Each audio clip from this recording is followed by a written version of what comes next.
las personas, mientras, pues si te parece, pues voy a presentarte, que tú, bueno, me presento yo rápido, que es la que no necesita, la que necesita presentación, que No, bueno, no, pues no, soy, aquí nos tenemos que sentar todos.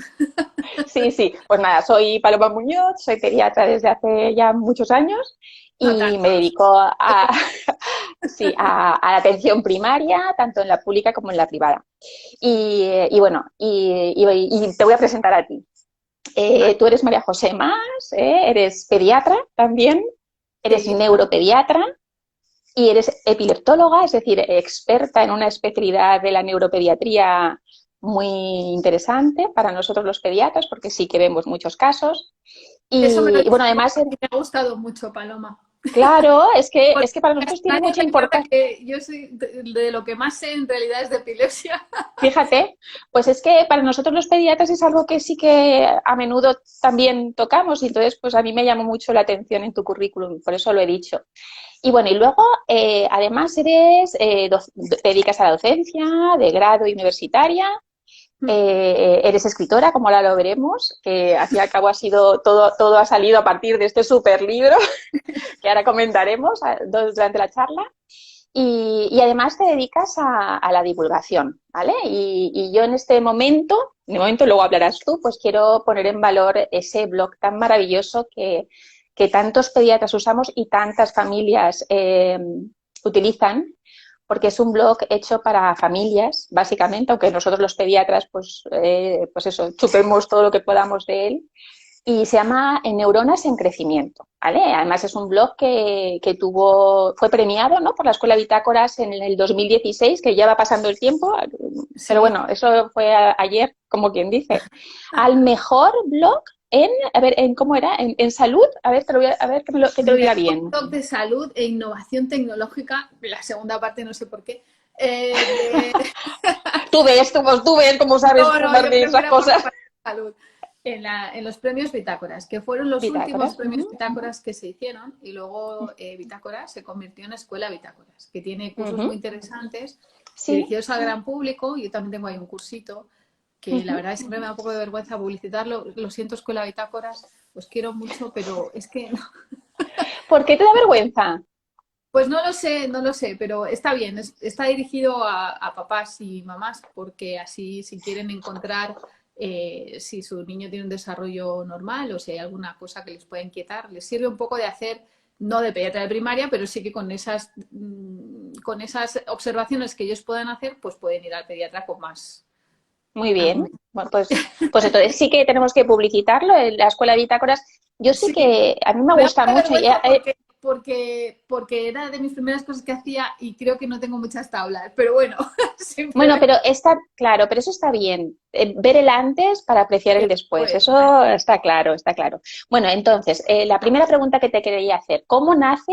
Porque ese blog tiene un trabajo detrás impresionante. O sea bueno, yo es que me hago cruces y es porque es maravilloso. Ya lo investigaréis quien no lo conozca. ¿De dónde nace digamos, esa necesidad de divulgar? bueno, primero para tranquilizar a todo el mundo, porque siempre todo el mundo me dice, pero ¿dónde sacas el tiempo? ¿Dónde sacas el tiempo? Se me ha olvidado traeros una foto de mi nevera. Lo ¿Por explica qué? todo, ¿vale? ¿Vacía Bueno, o nevera organizada? con el medio tomate, el medio limón, el yogur caducado, en fin, esas cosas de nevera de soltera. Ya está. Muy Fin. bien. De Eso sí, estudiante. siempre hay algún refresquito y cositas ricas, eso sí hay, pero, pero alimento no mucho, ¿vale? Lo digo porque da un poco de rabia, ¿verdad? La gente me dice, pero ¿tú dónde sacas el tiempo? Digo, mujer, pues porque hay otras cosas que no tengo obligaciones que hacer y ya está, Claro, ya ¿vale? está. Entonces, eso es lo primero. ¿Y de dónde sale la idea? Pues la idea sale de que cuando estuve haciendo, justamente volví de París con la formación específica en epilepsia, que ya la había empezado aquí en San Juan de Dios, pero la continué allí en París, Ujú. estaba como muy cansada de todo y quería cambiar. Y entonces me daba cuenta, bueno, quería cambiar de trabajo, de cosas, ¿no? Que es lo que hice entonces. Entonces yo me daba cuenta de que en las consultas siempre explicaba más o menos lo mismo. Y yo pensaba, pues todo lo escribo y se lo enseño a los papás y ya está. Y así surgió. Ujú. Muy Surgió bien. así porque empecé a escribir un poco lo que explicaba cada día y ya está. Y aún así me repito igual, pero bueno. Claro, bueno, pero bueno, también es verdad que tener ahí una referencia, no, porque cuando das una información a los padres, pues a veces, y más en tu especialidad, a veces como que no están centrados en lo que estás diciendo y poderlos remitir a este tipo de blog, que es por lo que yo lo uso en este caso, pues es fantástico, ¿no? Porque está todo bien explicado.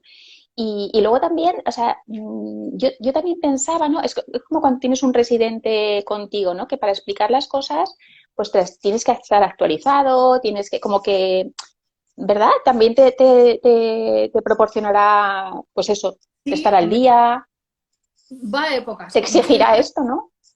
perdón. Eso te No sé. exigirá, Sí, sí, ¿me sí, oyes? claro, Sí. un poco de épocas cuando estoy escribiendo libros, bueno, como si hubiera escrito aquí 80 libros, como uno de los dos libros que he escrito, pues entonces baja el blog porque efectivamente la nevera puede estar vacía, pero hay cosas ya que no se pueden dejar de hacer. Claro, Entonces, claro. pues hay obligaciones que tengo, ¿no? Y que no puedo dejar así para hacer esto. Pero ahora, por ejemplo, estoy escribiendo 2 veces a la semana Ujú. y porque me ha dado por hacer una cosa muy rara que se llama Neurodomingos, que Me es encanta. A mí me encanta. es A mí usar me encanta. con la excusa de un cuadro o una obra de arte o una escultura o algo que contenga un libro y por una chorrada que me ha dado por hacer así. Y entonces a partir de ahí sacar un tema de neurociencia o de lo que sea y hablar de algo de neurociencia. Y entonces eso es un día a la semana y luego eso es para mi disfrute y que me gusta. Personal, muy bien. ¿Y nuestro? Y luego la otra es más práctica, son pues más el blog semanal que siempre he hecho, ¿no? Y la verdad que eso lleva pues igual 8 o 10 horas de trabajo cada post. Seguro, Poco, seguro. poco. Porque además utilizas mucho gráficos y, bueno, es que de verdad que vale, bueno, ya No, lo veréis, me ya gusta, lo veréis. No vamos a hacer spoiler no, de yo me ese lo paso trabajo. bien. Y fíjate, Paloma, que el otro día, el último post que publiqué, me di cuenta que era el 500. Hombre, pues estamos a celebrarlo Vamos a celebrar. con un poco de agua. 500, sí, sí. Y salía por Newman, o sea que estaba bien. Ay, no, no, guapísimos los dos guapísimos, la pareja. Bueno, y escúchame, a ver, has escrito entonces, dices que bueno, que yo sepa, un relato en un libro dentro que te dijeron, Sí, ¿no? Ese sí, fue el principio. sí. Bueno, yo, la verdad que si tuviese más talento, pues no me importaría nada dedicarme a la escritura, pero como no lo tengo, pues no. Entonces Bueno, me ofreció la posibilidad, hombre, la ficción es muy difícil y tiene mucha competencia. mm, Se me ofreció la ujú, posibilidad, en la misma editorial que he publicado siempre, ujú, de que hacer un es relato Next, next sí, es door. Nextdoor, ¿eh? Nextdoor Sí, Publishers, muy bien. sí, así Vale, la tengo aquí y delante. empezaste ahí, Lo eso negro. es, muy bien. Está. Exacto, exacto. Bueno, pues Exacto. y luego has escrito dos libros. Uno que es La aventura de tu cerebro, que es anterior a este, y Sí. luego este, El cerebro en su laberinto, que me parece un título tan sugerente, ¿vale? Y bueno, lo que pone en la primera en lo primero, ¿no? Tu compañía es Nilo de Ariadna hacia la luz. Yo creo que te define, ¿no? Pero bueno, ahora seguiremos hablando de esto. Cuéntanos, ¿uno es consecuencia del otro? ¿Este es consecuencia Sí, de... sí, sí. Cuando acabé de escribir La aventura de tu cerebro, que va del neurodesarrollo normal, entonces pensé, bueno, no puede ser que solo dedique un libro a lo que es no problemático, y entonces fue acabar y decir, pues ahora voy y escribo otro. Y Laura Morrón, que es Ujú, un encanto, que es la directora editorial, que es la que hace esos haikus tan chulos, ese que acabas de leer, por ejemplo, ujú, y que por cierto también ha ajá, sacado un libro de haikus muy bonito, ya que estamos, yo publicito antes él. claro, Y, claro. y Laura, que es tan amable, dijo, hombre, pues por supuesto que escribes otro. Y ahí estamos. Entonces escribí el Muy segundo, bien. que es un poco, no es obligatorio leer el primero para leer el segundo, pero Ujú, si no, si es mejor, sí es mejor leerlo, pero no es exactamente una trilogía. ujú. Vale, y bueno, fíjate, hoy vamos a hablar ahora de este segundo libro y según me he deducido yo por lo que he leído, lo escribiste durante el confinamiento, ¿correcto? No, ¿O no? lo escribí Cuéntame. antes. En el confinamiento he estado tan paralizada y chocada como todo el mundo. O sea, Ujú, creo que era una situación tan extraña que aún me produce extrañeza, no sé a los demás, pero a mí aún ujú, sigue produciéndome extrañeza, ¿no? Me sigue ujú. pareciendo una distopia falsa.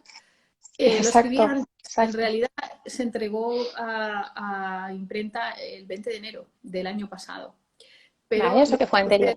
lo que sucede es que durante la pandemia las editoriales pararon todas como es lógico, Sí, pararon como, todas sí, las publicaciones y la distribución ujú, porque era imposible. Si estábamos todos confinados, no se puede distribuir claro, un libro en papel, es algo claro, claro. físicamente, ¿no? Y aparte de que Ujú, incluso es imprudente porque sí que hay que repartir comida y sí que hay que llevar cosas esenciales a las casas. No es que los libros no sean esenciales, pero en un momento de confinamiento la editorial con muy buen criterio pensó que no era el momento. no era Ujú, el no era el momento momento. simplemente por cuestiones de salud pública ya no solo Ujú, por... Y entonces se pospuso hasta septiembre. Entonces parece que se escribe... No, pero no. no. No. Y fíjate, y tú en tus consultas, ahora que estábamos hablando del confinamiento, eh, ¿tú estás recibiendo las consecuencias del confinamiento en los niños? Me refiero, por ejemplo, a algún retraso en diagnóstico o a lo mejor algunas terapias que no se hayan iniciado por él. Pues ¿Sí o no? Honestamente, lo que tú crees. honestamente, sí. Honestamente, tanto en pública como en privada, que yo también tengo las dos actividades, estamos recibiendo consultas que deberíamos haber recibido hace más. Pero y porque ahora todo se está retomando una actividad más normal y ahora quizá no tanto, pero hace 2 o 3 meses sí era muy evidente. Ahora quizá no tanto porque la actividad se ha retomado en todas las consultas, no solamente en las de especialistas, sino también en primaria y en todo, ¿no? Pero claro, la Claro, revisión todo del va. con buen criterio también y por motivos de pandemia pues se tenía que Mm, no posponer, pero bueno, no era una cosa imprescindible, ¿no? Y mm. entonces, pues la verdad que sí que hemos visto niños que quizá se tenían que haber atendido antes. Diagnosticado. Honestamente, Mm, sí que tengo que decir que sí. Y sí que he observado consecuencias de la pandemia en cuanto a que, por ejemplo, los niños con autismo, en ujú, general, han mejorado ujú. todo, siempre en general, Más cómodos, ¿no? Paco, Mm, María y Pepe y Rosa, pues no, cada uno será como es, pero en mm, general los niños que tienen un mm. trastorno del espectro del autismo y que han estado confinados, en el confinamiento han mejorado, lo cual es concordante a su problema de base, Claro. Ujú. mientras que los niños con trastorno por déficit de atención y hiperactividad han empeorado claramente en cuanto a conducta, pero no en cuanto a organización personal. Vale, o sea, a lo Las mejor por dos estar han pendiente. mejorado estando en casa, estando en Sí, casa. Mm. claro. En el autismo un poco porque están más cómodos, sus rutinas como más, bueno, Exacto. establecidas. Ujú. Sí, porque su Y ambiente, su entorno está más controlado, entonces esto rebaja su ansiedad, que es el principal problema del autismo, aparte de otros, ¿no? Pero las personas ujú, con autismo, un problema serio que tienen, y casi todo, me atrevería a decir que sin ansiedad no hay diagnóstico de autismo, a partir de cierta edad, ujú, eh, han mejorado esa ansiedad, con lo cual ha mejorado todo, ¿no? Y en cuanto al TDAH, pues ha mejorado la organización personal, porque durante el curso pasado, el confinamiento, uno se tenía que autoorganizar y por la razón que sea, el horario, todo, pues claro, no tenerte que desplazar, también rebajabas el estrés del corre-corre, del tengo muchas cosas que hacer y también ha mejorado mucho en ese sentido. Otros niños con TDAH pues necesitan mucho el salir a la calle y eso lo han llevado muy mal. Mientras claro, que con autismo en general, o la niña con autismo en general, no es así, es al revés. muy bien. Y fíjate, vamos un poquito ya al lío, a hablar del Sí, sí, libro, a lo ¿no? que tú Yo he venido quieras. aquí a hablar de tu, yo he venido Ah, aquí a bueno, hablar de tu libro, yo lo que tú me ¿vale? pidas. Encantadísima. Entonces, fíjate, mira, una de las cosas que, bueno, en general, ¿vale? Fíjate, tú dices que está escrito efectivamente para familias, bueno, para personas no profesionales. Y yo digo que es un imprescindible para los profesionales. Por supuesto que está dirigido también a familias, pero porque sí, porque fíjate, a mí me ha dado una visión global de los trastornos del neurodesarrollo que creo que con nuestra necesidad de clasificar, pues para avanzar, ¿no? En diagnósticos, en soluciones, está claro, pero no tenía, me ha dado esa sensación, ¿no? O sea, bueno, lo he podido relacionar todo y lo escribes de una forma muy sencilla, ¿vale? Y casi novelesca, o sea, que a mí me ha gustado mucho, ¿vale? Entonces, una de las cosas que haces es poner en contexto histórico, pues bueno, la medicina en general y, y nombras varias ocasiones a mujeres bueno, pues profesionales que no lo tuvieron fácil, como cuentas en la historia, sin hacer spoiler. Y yo quiero que hablemos de dos mujeres. Una en concreto de Virginia Apgar, ¿vale? De Virginia Apgar, que bueno, aquí he sacado la cartilla de salud infantil de mi hija de hace 22 años y sí, sí, y cuando los papás vienen a la consulta y yo siempre les digo, bueno, a ver, fíjate, o sea, ellos no saben lo que es, cosa que, fíjate que yo siempre digo, bueno, es una forma de que sin haber estado en tu momento del parto, pues todo el mundo sabe lo que pasó en él. Y dices una frase preciosa que dice con respecto a Virginia, que pone que nosotros los pediatras, las matronas, los matrones, pondremos muchísimo en valor, y es que dices que sigue prestando, o sea, murió en 1974 y sigue prestando su mirada a todos los niños que nacen en todas las maternidades del mundo. Es precioso. Cuéntanos cosas de Virginia. Bueno, es que es realmente así. Pues mira, a mí Virginia no tenía ni idea, como ningún pediatra, yo creo, ¿eh? Yo creo que voy a echarme así una flor. Creo que soy de las primeras personas que puso en el conocimiento divulgativo fuera de Estados Unidos, que igual en Estados Unidos sí se conoce, que Virginia Apgar, que Apgar no eran unas siglas, que es un nombre de Exacto. mujer, es el apellido de una mujer. Y creo que eso yo lo averigüé en la residencia, no lo sabía, y mi jefe de entonces me lo dijo. Me dijo, tú no sabes que Apgar es una señora y se llama porque aún está, no me acordará qué año murió, pero creo que aún estaba viva. 1974. O No, sea, que no pues estaba no, viva. No estaba viva. pues no estaba viva, pues estaba muerta. Ahora me ha pillado Sí. a mí así la historia. Él me dijo, dice, es el nombre de una persona. Digo, anda. Y lo que pasa es que, sin hacer spoiler tampoco, ella ideó el test de Apgar famoso, que todos los pediatras conocen, no hago ningún spoiler, y que los padres probablemente también. A Y partir de ahora sí.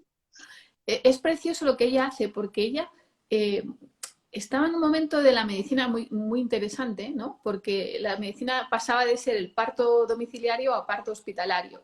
Y esto en Estados Unidos era como muy cientifista, ¿no? Era una época, los años 50, 40 de Estados Unidos, 40, 50, después de la Segunda Guerra Mundial, en la que había muchísima medicina cientifista, ¿no? Y entonces, esto de nacer en casa era una cosa... no, hay que nacer en el hospital. ¿Y qué pasa? Pues que claro, como había que librar a la mujer de la pena bíblica del dolor en el parto, pues se las anestesiaba. Y esto causaba que los bebés quedasen casi siempre pues anestesiados, ¿no? Y Virginia era anestesista, porque queriendo ser cirujano, no la No dejaron. pudo, no pudo. Pudo. Exacto. Bueno, sí hubiese podido, pero para pelearte con todo No el la mundo, pues, dejaron. ¿no? O sea, no es que no la dejaran, dijeron, bueno, tú sí quieres ser cirujano, pero vas a operar lo que yo te diga. Entonces, pues para eso Correcto. pues, me hago cirujano. Muy Y bien. dijo, pues me voy a hacer anestesista, que también está en el quirófano. Inventó la neonatología, porque esto es un poco exagerado, pero ella es la que pone las bases de la neonatología. Ella es la que pone las bases de la atención al recién nacido, hace unos estudios muy bonitos que no explicó en el libro especialmente sobre dismorfia, sobre patología, sobre teratogenia, sobre qué cosas pueden afectar el desarrollo normal del bebé y causarle malformaciones o problemas al nacimiento, ¿no? Y con esto también descubrió, por ejemplo, que el autismo es una de las que contribuye a demostrar que el autismo tiene una causa biológica, porque en los años 60 hubo una epidemia, 60-70, hubo una epidemia de rubeola congénita en Estados Unidos por falta de vacunación. Y ella demostró que la rubeola causaba sintomatología similar al autismo en determinadas etapas del desarrollo embrionario, ¿no? Fetal. Y, y bueno, me parece que sus contribuciones son dignas de un Nobel. O sea, vamos a ver, Correcto. no solamente el Correcto. test, que es lo que es más famoso en ella, sino Uh-huh. todo lo demás, ¿no? Y a partir de ahí ella pues es una gran defensora de la vacunación más poblacional, de la vacunación de la embarazada, de la vacunación de los niños pequeños para que no haya rubeola y no haya contagios. Y me parece que es una persona de una contribución a la pediatría fascinante, a la pediatría total, ¿no? Uh-huh. La parte que más nos toca a ti y a mí, que sería a lo mejor pues el Apgar y todo esto, en su test, pero muchas otras cosas, las dismorfias, Fíjate. todo, todo. O sea, es una señora que merece la pena profundizar en su conocimiento. Ujú. Y no sé, Y, me y, cae. a- sí, no, no, bueno, vamos. Y luego, otra mujer que hablas en tu libro, que precisamente ayer yo la nombré por tu libro y tú la Ah, nombraste en tu post, en Lorna Wing, ¿no?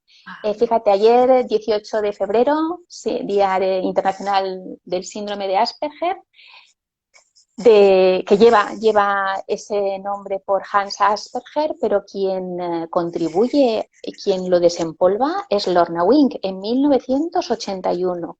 Cuéntanos. Una Sí. mujer luchadora, también. Es que me ha gustado muchísimo. Lorna Wing llega, porque a diferencia de Virginia, que si no recuerdo mal, no se casó, no tuvo hijos por lo menos, no tuvo descendencia. Lorna Wing, sí, Lorna Wing tuvo con su marido, que también los dos eran psiquiatras, Ujú, y ella tuvieron una hija que tenía un autismo grave, con grandes deficiencias en comunicación, y al principio no sabían lo que le pasaba, ¿no?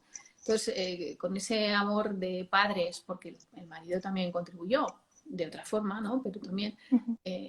cuando tu hijo tiene un problema importante, pues se volcaron en ver qué le pasaba y querían averiguar.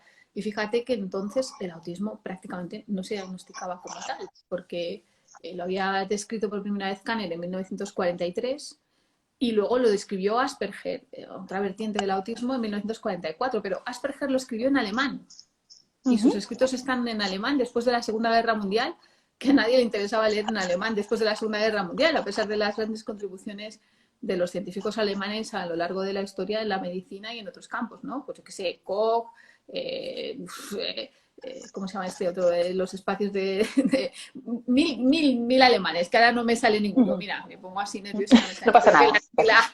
no, es cierto, pero sobre todo en anatomía patológica, en lo que es la clasificación de enfermedades, el alemán con su mentalidad tan organizada, Claro. pues Ujú. los alemanes han hecho grandes contribuciones a la medicina. De hecho, la medicina europea, antes de que surja la medicina americana, prácticamente está dominada por Alemán. dos corrientes, la francesa y la alemana, ¿no? Todos los alemanes han contribuido mucho siempre, ¿no? Y Asperger era un gran observador, bueno, no era alemán, era austríaco en realidad, pero bueno, Ujú. como Austro. Hagen. Sí, pero quiero decir que era, al ser de habla germánica, no estaba traducido al inglés, porque este Ujú, desinterés que había, ¿no? Hacia todo lo que estaba escrito en alemán, ¿no? ujú, Entonces, ambos eran vieneses y ambos eran psiquiatras, porque entonces la psiquiatría vienesa con Freud a la cabeza, pues era ujú, súper importante, ¿no? ujú, Y hizo una descripción muy bonita también a Asperger y Kanner, que yo, las personas que tengan interés, invito a que lean esos originales y te darás cuenta de muchas cosas que yo defiendo en el libro, porque son las que al principio se decían así, ¿no? Eh, ujú, como que es un trastorno de neurodesarrollo, ambos lo dicen así. No exactamente con esas palabras, pero sí que la descripción te da idea de esto, ¿no? Y Lorna Wing, mientras intentaba averiguar qué le pasaba a su hija, leía todo lo que caía en sus manos y entonces el marido, que sí que parece ser que entendía un poco de alemán, de empezó a leer alemán. Ujú, este señor y mandó traducirlo y entonces Lorna Wing en 1981 publica Asperger's síndrome, un caso clínico, ¿no? Eh, ¿Qué significa esto para la clínica del autismo? Y ella propone que el autismo tiene unas manifestaciones tipo espectral, ¿no? Como un ujú, espectro de colores.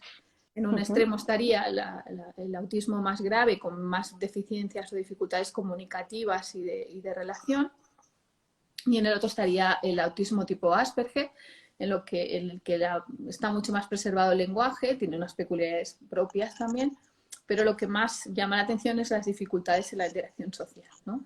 ujú, Y es Lorna Wing la que hace esto. ujú. Uh-huh. La verdad es que, bueno, ha sido todo un baño de sabiduría en pocas páginas. Durante todo el libro haces bastante hincapié, ¿no? Primero, cómo los cortocircuitos, no, los Pues, circuitos ya, cerebrales circuito. durante, exacto, a veces por cortocircuitos, cómo están imbrincados unos con otros, cómo el hecho de que uno se pueda ver afectado en un momento determinado de la gestación del sistema nervioso, me refiero incluyendo la gestación en sí, Y haces hincapié en que, bueno, la relación que tiene no solamente lo que, la parte genética a la que, o la parte biológica que podría tener cualquier trastorno, o sea, la base, con luego cómo ese trastorno cómo ese trastorno o ese niño se pueda adaptar al medio, ¿no? O sea, que en ese sentido, o sea, cómo los factores externos, que por externos pues hablas desde pues, medicaciones, nutrición incluso, sueño, ciertas cosas, ¿no? Que pueden,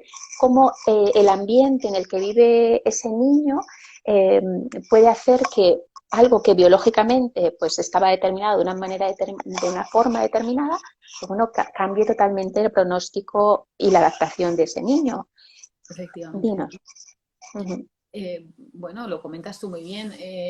Una cosa es qué capacidades o qué habilidades o qué características genéticas tenemos cada uno de nosotros, y luego está cómo el ambiente hace que se expresen los genes, ¿no? O sea, eh, siempre pongo el mismo ejemplo a nivel médico, podría poner otros, ¿eh? Pero por ejemplo, se entiende bastante bien con la insulina, ¿no? O sea, lo que sucede, lo que creo que el gran público no acaba de entender bien, es que la genética no es algo estático. Es decir, tú no tienes una información genética que todo el tiempo se expresa igual, para nada. O sea, el organismo, cualquier organismo lo que quiere es sobrevivir. La, el, Uh-huh. el, la principal función de cualquier ser vivo es sobrevivir. Entonces, cuando este ser vivo tiene capacidad de desplazarse, como sucede en los mamíferos, ¿no? Y en todos los animales que se desplazan, tienen un sistema nervioso central que les permite desplazarse, pues cambian de entorno. Entonces el entorno modifica tu conducta, porque no te vas a comportar igual un día que llueva que si te vas a Uh-huh. vivir al Sahara y no llueve nunca, ¿no? O sea, tienes que Uh-huh. modificar tus conductas. Y por supuesto, la adaptación física y orgánica de tus sistemas biológicos también se tiene que adaptar. Entonces, los genes están ahí, pero solo se expresan si el ambiente lo exige. Esto se Uh-huh. entiende bastante fácil, por ejemplo, si pensamos en una estupenda, ahora que es casi la hora de la merienda, ¿no? Pues yo qué sé, pensar en alguna guarrería dulce que os apetezca mogollón, no la comáis, pero solo pensarlo, ¿no? Y entonces, tú, si te comes eso, por ejemplo, vamos a decir algo muy guarro, que no nos oigan los nutricionistas, un donut de chocolate, ¿no? Ahí estaba pensando en eso. Estabas pensando en eso. Ya, Sí, es horrible porque, bueno, es igual, es por poner un sigamos, sigamos. tú y yo, Paloma, y todos los que están aquí, excepto si alguien tiene diabetes, ¿no? Pues producimos insulina cuando consumimos azúcar en una cantidad suficiente, ¿no? Entonces, mientras no nos comamos el donut, nuestra insulina está ahí a sus niveles que sean y no la consumes ni la produces porque la tienes guardadita para que cuando te comas el donut diga, oye, por Dios, ¿qué me acabas de hacer aquí? Esto tiene que entrar rápidamente y sacarlo del torrente sanguíneo. Toda esta azúcar no la puedo tener aquí. Y entonces, en ese momento, se va a producir más insulina para mantener tus reservas de insulina a tiempo de estar ahí. Pero si no las consumes, no. Y lo mismo pasa con cualquier otra cosa que se te ocurra, ¿no? Entonces, una Uh-huh. persona con predisposición a diabetes que no comete excesos dietéticos como comer un de chocolate, no os lo comáis. Ni pensar, No, ay, claro. ay, ay. Pues entonces ya no va a tener ese consumo excesivo de insulina que muchas veces en algunas, ¿no? Aunque tiene una Uh-huh. predisposición genética a tener una diabetes tipo 2, que es justamente que llega un momento que tu páncreas no puede más contigo y te castiga y te dice, pues ahora no tengo más insulina, ya te aguantas ya. Uh-huh. Se me ha acabado toda la de la vida. Uh-huh. Pues si tú no consumes ese, entonces eso pasa igual con cualquier otra cosa que hagamos, ¿no? Y esto es la genética es dinámica, no es algo estático, la expresión genética. Una cosa es que la información sea estable. Uh-huh. La información que yo tengo en mis genes es una y esa información no la puedo cambiar. Uh-huh. Pero si está defectuosa o tiene algún problema, es cuando aparecen enfermedades genéticas. Pero el ambiente puede modificar la expresión de esa enfermedad.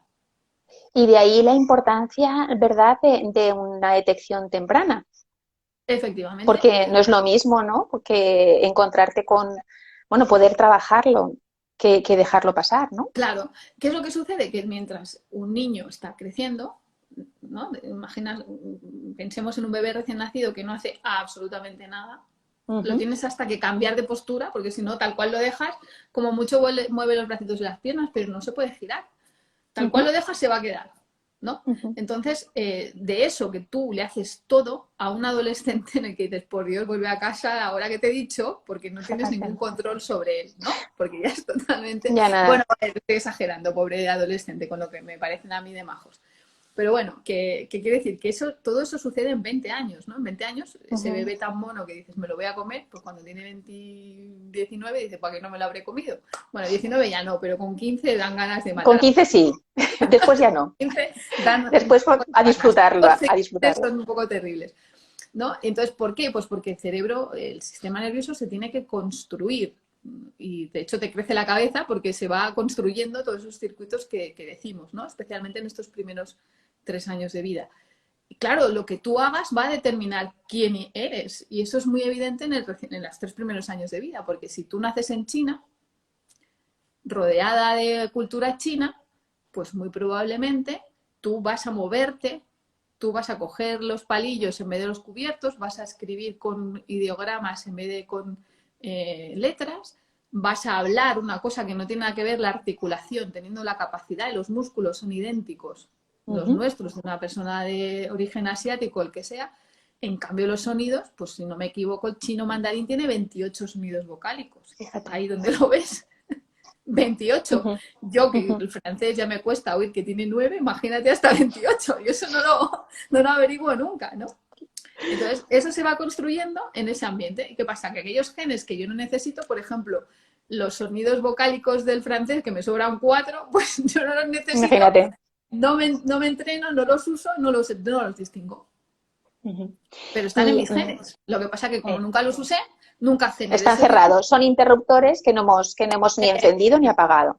Efectivamente. Me estoy enrollando mucho, no deberías dejar. No, nada. Bueno, yo estoy encantada, no sé luego lo que opinarán. Mira, hablas también en tu libro sobre el trastorno de déficit de atención y yo quiero destacar algo que me llama mucho la atención de cómo lo haces. Eres extremadamente empática, no con el diagnóstico en sí, que también, bueno, como pediatras lo somos, sino con el sufrimiento que puede suponer para la autoestima de estos pacientes. Yo esto lo encuentro muy interesante, sobre todo que lo conozcamos los profesionales y las familias. Sí. Bueno, claro, fíjate, el déficit de atención dentro de la patología del neurodesarrollo es la más prevalente, es la más habitual, la más frecuente. En los libros hablan de hasta un 10%, eso es una exageración brutal. Esto es mentira tampoco, pero me parece un número exagerado.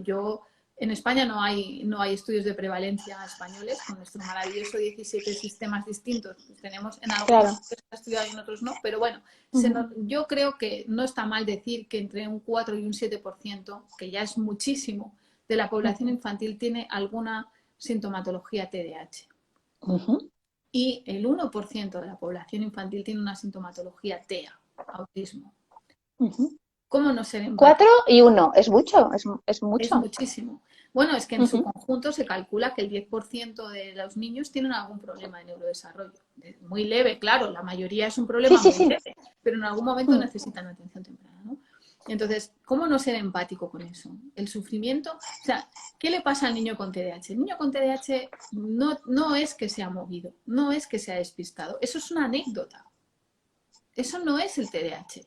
Todos somos movidos y despistados en algún momento. Si estás estresado, si tienes una sobrecarga de trabajo, si estás cansado, si te importa un pimiento lo que estás haciendo. Correcto. ¿Eres movido o eres inatento? ¿No? A mí si me hablan de economía, pues suelo hacer clic, digo, sí. Pero no me entero de nada, porque no entiendo, no me gusta, no me motiva y ya está.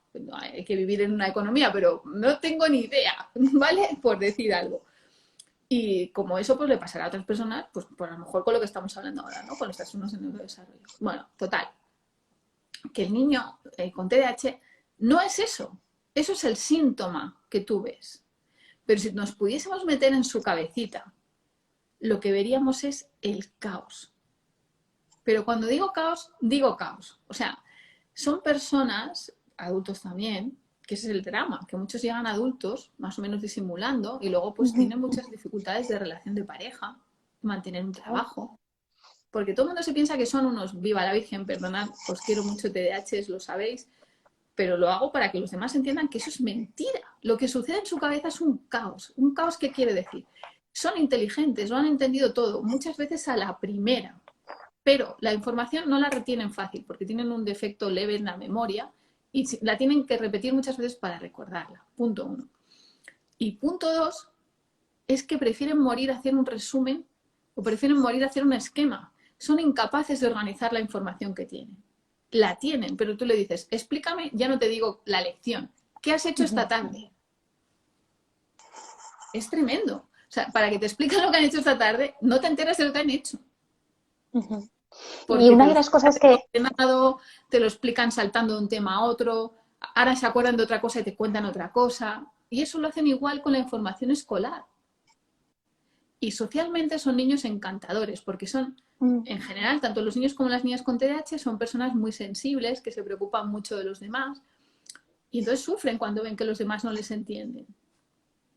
Y son muy sociables, muy creativos, porque siempre tienen una creatividad a flor de piel. Muchísimos de ellos seguro, muchos artistas famosos seguro que tenían un TDAH, especialmente los rompedores, ¿no? Los que han hecho grandes cambios en el arte, en todas las artes, ¿no? Pero son incomprendidos, porque claro, no, el sistema académico precisamente lo que hace es ayudarte a organizarte, la información, el tiempo, las tareas, eso es lo que tienes que aprender en la infancia, y son incapaces sin ayuda. Y una de las cosas, claro, una de las cosas que me ha llamado, fíjate si yo habré, bueno, sigo viviendo de estos diagnósticos, es no es que tengan un déficit de atención, es que no priorizan la atención. Claro. La atención es dispersa. Claro, efectivamente, esto es lo que les pasa, ¿no? Pues que esa dificultad que tienen para recordar lo que están haciendo en cada momento, les hace, todo les llama la atención. Les cuesta mucho focalizar su atención en lo que es más relevante en cada momento, ¿no? De manera que están hablando contigo y te están escuchando, pero a la vez suena un ruido. Y, a ver, cada vez que una persona con TDAH o sin TDAH cambia su foco de atención, se calcula que tarda entre 15 y 20 segundos, fíjate, en volver a tener la atención en el foco que es más interesante. Y ellos es agotador tener TDAH. Muy cansado, porque además la diferencia entre un TDAH y otra cosa, cuando son pequeños, adolescentes son otro tema, ¿vale? Pero la diferencia entre un niño con TDAH y un niño que no tiene TDAH es que al niño con TDAH le dices, Paquito, Marieta, siéntate.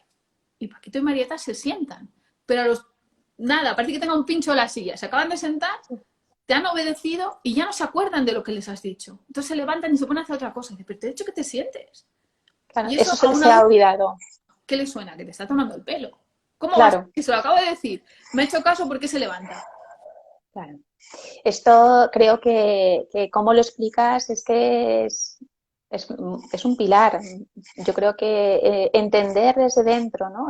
Este tipo de problemática, pues bueno, pues te hace empatizar mucho más, ¿no? Claro. Y luego, fíjate, una de las cosas que yo he heredado por desconocimiento, por supuesto, es el miedo que tienen las familias y los pediatras cuando tenemos que repetir recetas de los especialistas a los medicamentos que son necesarios para el TDAH. Yo siempre explico un poco que es como la insulina para un diabético. O sea, si me la pongo yo, que no me hace falta, un momento, no te creas ahí. Pues es mal para mí, y por eso hay pues, los efectos secundarios que se leen los papás y tal, pero cuando hace falta es centrar, ¿no? O sea, y tenemos los pediatras, y lo digo entonando el mea culpa, yo no nos sentimos cómodos por desconocimiento, por supuesto, el uso de estas medicaciones, que es como suplir los neurotransmisores que les faltan, o cuéntanos. Bueno, evidentemente no todos los niños con TDAH necesitan tratamiento y a unas dosis altas, eso está claro. El mismo niño en distintos entornos suele necesitar a lo largo de su vida distintos apoyos farmacológicos, ¿no? Incluso hay momentos en los que no necesita ninguno, ¿De qué depende Ujú. esto? Primero, de la gravedad de sus síntomas. Evidentemente, un niño que no puede parar quieto, que no presta jamás atención a una sola cosa, sino que está mirándolo todo a la vez, que no para, que molesta, no que molesta, sino que altera, ¿no? De una forma muy, muy evidente y que él mismo se siente mal porque quiere parar, ese niño necesita Claro, medicación, sí o también, no es que no hace falta hacer nada, ¿no? Pero luego está ese TDAH, que son la inmensa mayoría, que tampoco es tan grave, tampoco es tan grave. A lo mejor es un TDAH leve con esa desorganización que con un apoyo externo, cuando digo externo me refiero a pues, pedagógico, psicológico, eso y es. sobre todo Ujú. entender este proceso mental que estoy diciendo y comprenderle, no interrumpirle, no fastidiarle en su proceso mental porque es como si nos lo hicieran a nosotros, ¿no? Claro. Estos niños, ¿qué ha pasado en la pandemia? Que muchos han dejado medicación un tiempo porque la Ujú. exigencia de su entorno les permitía actuar sin medicación. Muy Entonces, bien. qué triste es que por Es fin verdad, entiendan cosas, ¿no? En cuanto a claro. la medicación, pues es que bueno, yo comprendo que si uno no tiene formación en neurología o su formación es, yo qué sé, es como si a mí me hablas de según qué antibiótico, ¿no? O de un diurético o de un fármaco para un problema hepático. Pues no tengo ni idea, me daría miedo recetarlo y me daría miedo manejarlo porque hace más de 10 años que no hago pediatría general. La he hecho mucho tiempo, pero hace 10 años que no, porque he tenido la suerte de poderme dedicar solo a la neurología desde el año 2010, ¿no? 2000, sí, 2010. Pues, Y ok. claro, Ujú. pero eso ha sido una decisión personal que me ha costado mis sacrificios de otras cosas, ¿no? Pero hasta Claro. entonces yo tenía que saber de todo y yo qué sé, o ir a un parto y ser capaz de poner la medicación correspondiente a ese niño que estábamos reanimando. Pues hay que Ujú. poner una noradrenalina o lo que haga falta en ese momento, pues hay que ponerlo, punto. Que te da miedo, hombre, claro, pero más miedo me da que se muera. No Claro. sé cómo decirte, ¿no? Entonces esto es un poco igual. Yo entiendo que haya, pero para eso estamos los especialistas, Eso para ayudar es. y Ujú. apoyar al médico que tenga cualquier duda al respecto y, por supuesto, a las familias. A las Un buen familias. Ujú. especialista valora todo y propone un tratamiento en función de los síntomas de cada niño. Y ya está. No hay dos niños iguales en Muy neurología. bien, muy bien, muy bien. Mm. Mira, si te parece, como vamos regulín de tiempo, porque bueno, según dicen las influencers, es que tiene que ser, no sé si una hora o lo que sea. Bueno, yo Una, quería una, hacerte si no se bueno, no corta. lo sé. Vale, pues entonces yo rápidamente sí que he estado cogiendo durante la semana las preguntas Mm. que nos han ido haciendo la comunidad y te las voy a hacer, ¿vale? Encantada. Mira, una mamá nos habla de, bueno, tú en tu libro hablas sobre pues, factores de riesgo biológico que te deberíamos todos los profesionales tener en cuenta porque con cierta, como son factores de riesgo, pues pueden entrañar algún problema para el neurodesarrollo. Entonces, al hilo de esto, una mamá nos habla de que tuvo un bebé prematuro, que actualmente tiene 2 añitos, tuvo una hemorragia con una hidrocefalia y tiene una derivación ventriculoperitoneal. Tiene un desarrollo neurológico normal a fecha de hoy, con 2 añitos, y nos pregunta, por una parte, ¿qué expectativas a largo plazo tendría su bebé teniendo a los 24 meses un desarrollo neurológico normal? Y con respecto al perímetro craneal, se referirá a la hidrocefalia que tiene, que lo tendrá grande, si tiene alguna consecuencia en sí solamente el perímetro y si se puede normalizar en algún momento. Ay, madre, cuántas preguntas en una. Bueno, punto uno. Es muy difícil dar una respuesta, como bien sabes, a Claro, un caso particular sin conocerlo, ¿no? No se puede. Pero en general, cuanto más tarden en aparecer los problemas, menos graves serán. Eso creo que en el libro queda bastante clarísimo, sí. Ujú. porque se trata de neurodesarrollo, entonces cuanto más precozmente esté el problema, porque mi teoría del libro es, y no es mi teoría, es una teoría de una cierta dijéramos que yo creo en esta corriente más moderna, que en realidad es como una especie de retomar conceptos más antiguos que creemos que tienen razón, de que los trastornos del neurodesarrollo en realidad tienen todos una misma base, ¿no? Entonces, claro, Ujú. cuanto más el neurodesarrollo se construye, ¿no? Y primero se completa lo motor, después se completa el lenguaje y después se completa la sociabilidad. Todo Conducta. sucede a la Ujú. vez, pero son Ujú. etapas que se van completando así, ¿no? Y prenatalmente se completa la anatomía. Entonces, claro, si tienes ya un problema prenatal o perinatal, como puede ser una lesión debida a una prematuridad, tienes más probabilidades de tener problemas. Pero si no se ven los problemas, cuanto más tarden en aparecer, mejor el pronóstico. Mejor Esto es pronóstico. en general, en general. Ujú, Pueden ujú. suceder cosas después que Claro, empeoren. claro. Pero así, si no sucede ninguna complicación nueva, en general, cuanto más tarde en aparecer una dificultad o más se tarde en detectar un retraso, mejor pronóstico. El tamaño de la cabeza importa hasta cierto punto, importa para detectar si hay un problema, pero per se, sola, no significa absolutamente nada. Yo no la tengo muy Ujú. grande, he ido a la pelo y le tengo muy bien puesto el pelo, pero no tengo la cabeza muy grande y no me considero con problemas en este momento de mi Ni vida, a lo más. mejor los tendré. Quiero decir que la Ahora cabeza, ya, ahora ya, ahora ya, si no me pasa nada, ya no importa. la cabeza tiene el tamaño que tiene y viene determinado genéticamente. Por supuesto que también Muy influyen bien. los factores biológicos como ambientales, como hemos dicho antes, pero Ujú. no me importa el tamaño de la cabeza per se, me importa Claro, como detector de el problemas, pero porqué. una vez está detectado el problema, no significa, no me importa cuál sea su tamaño, ni se tiene que normalizar ni no normalizar. Entonces, Muy le bien, o podría sea, decir esto a esta mamá sin entrar en detalles de claro. atrevimiento Mm, de generar una falsa respuesta, ¿no? Yo no lo sé todo y menos si no no, conozco a la criatura sí, en lo que sea posible adivinar, ¿no? ujú. Mira, otra mamá nos hace referencia a que su papá, pues el abuelo de las Ujú. niñas, de sus hijas, tiene una degeneración que no nos explica frontotemporal, no nos explica exactamente si es una enfermedad degenerativa, o sea, el diagnóstico no lo ponía, pero su preocupación es, ¿podría heredarse? Como no sabemos el diagnóstico, me vas a contestar que no lo sabes, pero si puede hacer algo para intentar evitarlo. ¿Qué Bueno, le contestarías? A ya mí, de a mí la me surgen cosas que decirle. Bueno, pues igual me puedes ayudar. Entramos en la neurología del adulto y yo no me atrevo mucho a hacer pronósticos. Seguramente hay una base, depende del tipo de demencia frontostriada que tenga.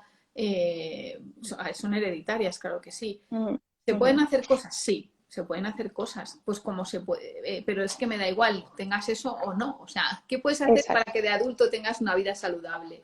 Pues empezar a hacer exacto, de muy niño. O sea, rutinas de sueño correctas, rutinas de eso alimentación es. adecuada, vigilancia de la salud bien, evitar tóxicos de todo tipo, educación, Vacunaciones, claro, vacuna, evidentemente. claro.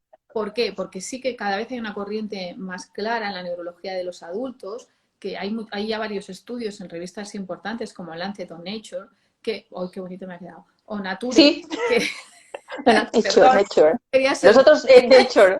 Nature o Lancet, que ya empiezan a ver que muchos problemas de demencias y de degeneración del adulto ya tienen una base en la infancia.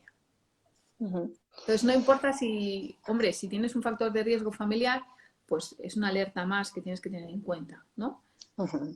Pero bueno, incidir en lo que has dicho tú, ¿no? En el estilo de vida, el sueño, la importancia de eso de la higiene del sueño, porque cada vez eso está más demostrado, ¿no? Que Sí. el sistema linfático es necesario que funcione y la nutrición es básico, o sea que justamente cuando el bebé se está formando, la gestación, cuando posteriormente en los primeros años de vida los pequeñines son los que más uso hacen de ultraprocesados, de azúcares libres a porrillo, mucho más, porque tú y yo, mira, nos apetecía el donut, pero no nos lo comemos, pero Bueno, bueno, vamos, no, no, no nos lo comemos esta tarde, seamos que no serios. nos vea, No me lo voy a comer, no me lo voy a pero comer. la realidad, por más que nos duela o me duela a mí personalmente, esa es que los niños son los de los paquetitos brillantes y eso es nuestro día a día.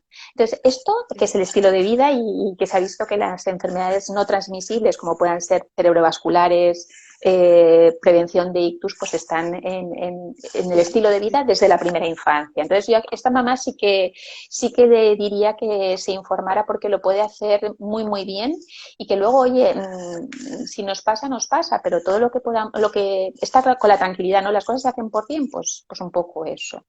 Más cositas que yo quiero preguntarte. Mira, hay una familia que le acaban de diagnosticar un TDAH Ujú. y preguntan sobre si, bueno, les han comentado si existe alguna terapia alternativa tipo osteopatía para tu hijo. Entonces yo quería saber si como profesional tienes evidencias científicas de si sí o de si no. Estoy contando hasta 1000. De acuerdo, vale. Entonces nos vas a convencer con una sola, por las que no. Con una sola por las que no. Vale. Su hijo tiene un problema de conducta y el osteópata trata los huesos. Creo que es suficiente argumento. Es decir, Ujú. si los problemas de conducta se pudiesen arreglar con masajes, los llevaría al osteópata directamente. No hay mucho No es más que decir. neuropediatra, Ni el correcto. psicólogo, ni el psiquiatra y el psicólogo infantil. Un poco eso que hemos dicho antes, ¿no? Mm, no hay, claro, yo no trabajo en medicina alternativa. Es que, no, es que la medicina es medicina y lo otro no sé qué es. Ujú. La osteopatía tiene fundamento cero, prácticamente. Lo siento mucho, sé que hay personas que me siguen bueno, les duele que diga esto, pero es que no puedo decir otra cosa. En los problemas osteomusculares del adulto, especialmente de la espalda, sí que hay estudios que demuestran que es útil en algunas circunstancias, pero desde luego la infancia, lo siento muchísimo, pero la osteopatía no tiene cabida como terapia de nada. De nada. Ujú. Bueno, yo creo que ha sido claro, no clarísimo. Es uno de mis defectos, soy muy clara.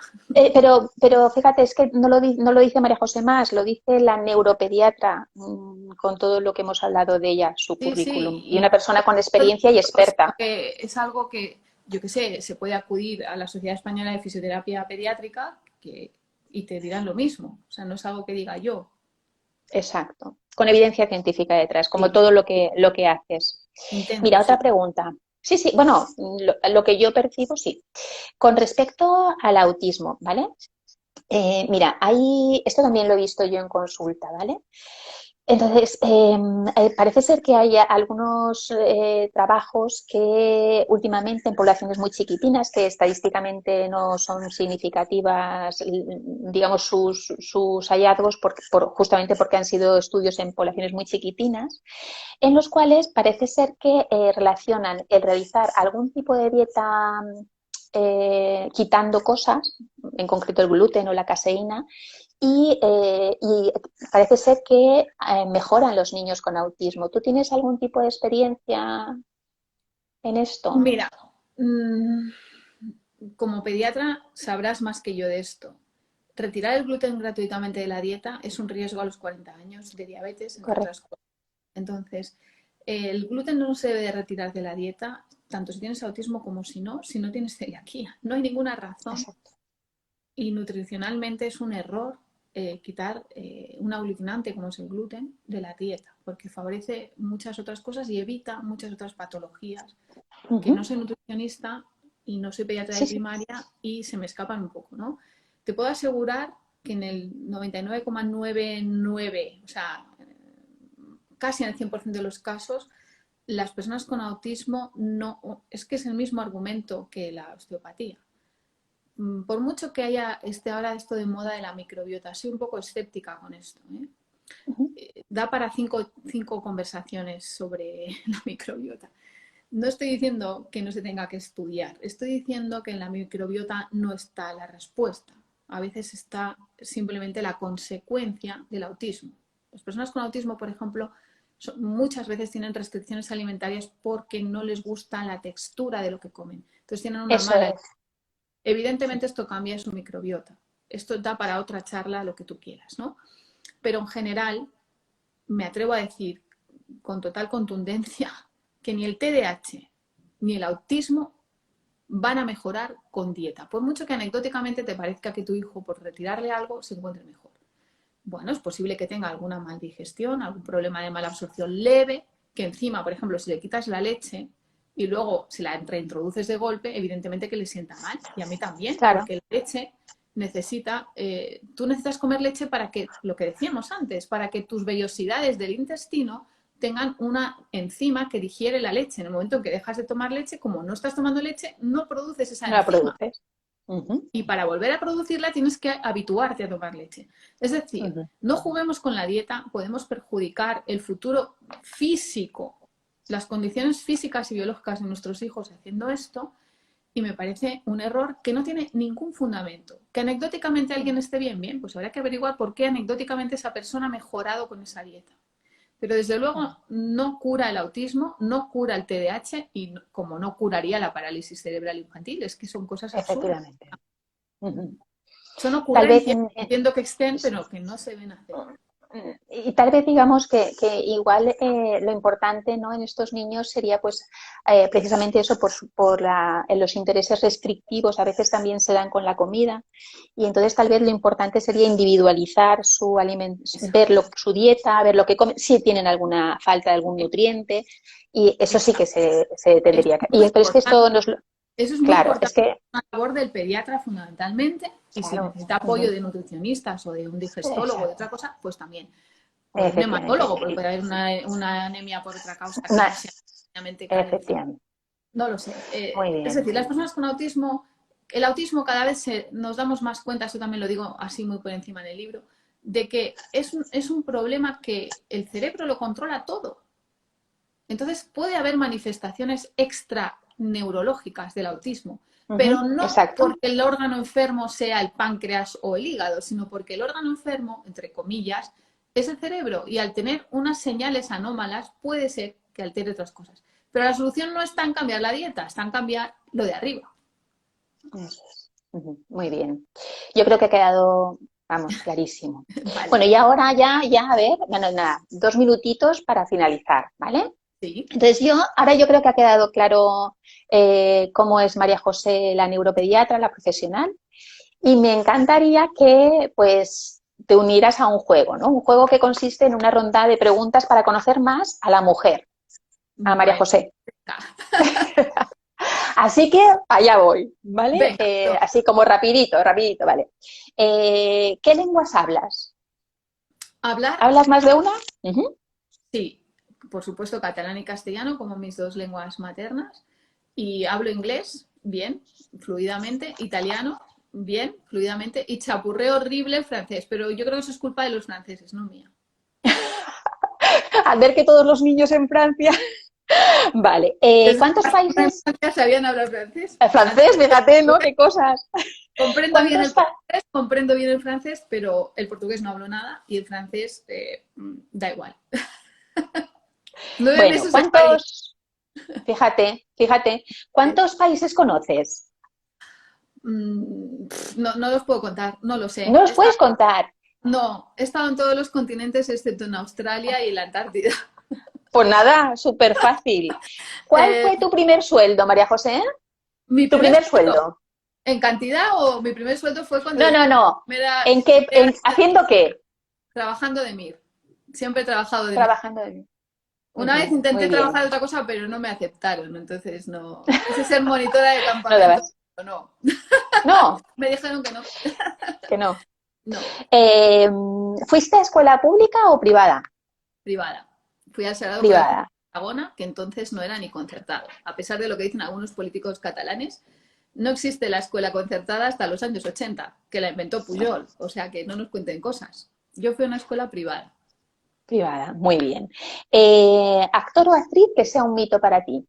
Uy, hombre, Actriz no, actor, actor. actriz no. Bueno, actor, pues ahí pusimos a Paul Newman el otro día, ¿no? Yo qué sé, Mm, es que a mí esto de elegir se me da mal. Harrison Ford, Grace Kelly, soy muy de clásicos. Por muy supuesto, bien, mi muy bien. adoradísima Katharine Hepburn me parece brutal, qué actriz, madre mía. Pues eso. Vamos a ver, otra pregunta. Si te perdieras y quisieras que te encontráramos, ¿a dónde iríamos a buscarte? Ah, si quisiera que me encontrarais, porque si no, no lo digo.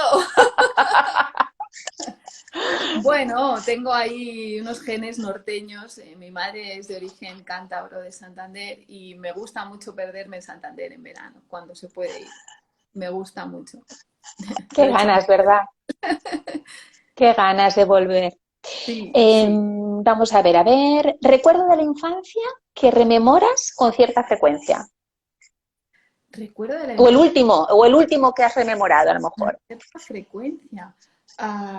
No lo sé, mis amigas dicen que tengo una memoria patológica. El último que he rememorado fue, el otro día hice un hilo sobre la mujer científica y expliqué cómo mi señorita de naturales de sexto de GB influyó en mi vocación médica, por decirte algo. Pero ¿Te vaya, acuerdas? muy buena memoria para los episódicos y la memoria episódica la tengo muy buena. Me Muy acuerdo de buena. muchas cosas. Ujú.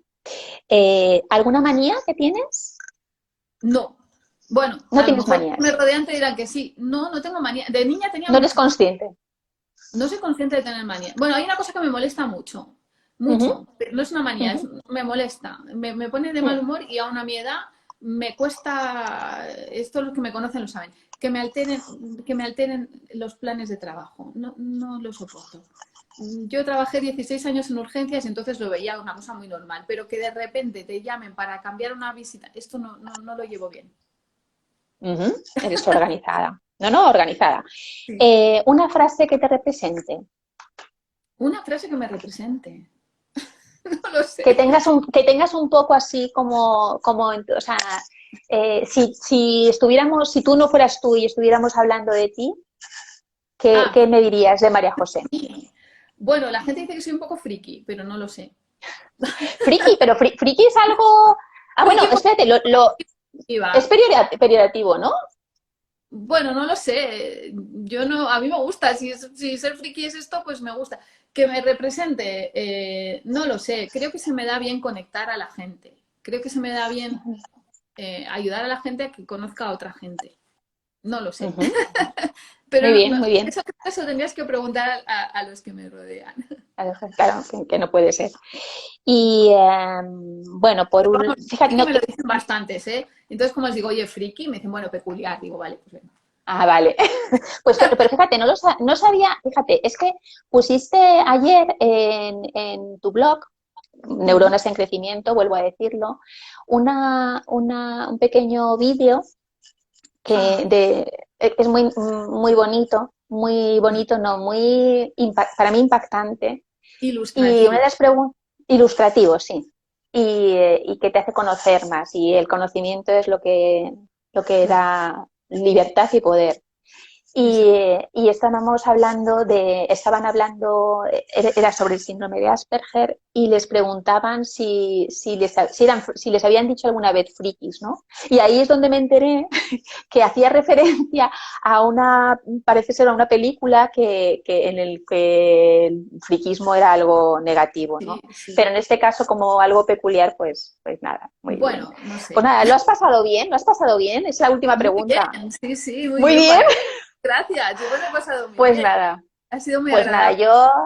yo estoy encantada, así que, bueno, esperemos, yo creo que lo importante durante toda la semana, pues a raíz de leer tu libro, pues un poco me he dedicado a poner pequeños posts sobre cosas, dar herramientas a los padres para que en este mundo, en este momento en el que el teletrabajo, las visitas, como has comentado antes, que se han demorado un poquito, pues tengan ellos el arma, ¿no? El conocimiento para poder ponernos a nosotros, a los especialistas, en tu caso neuropediatría, sobre aviso.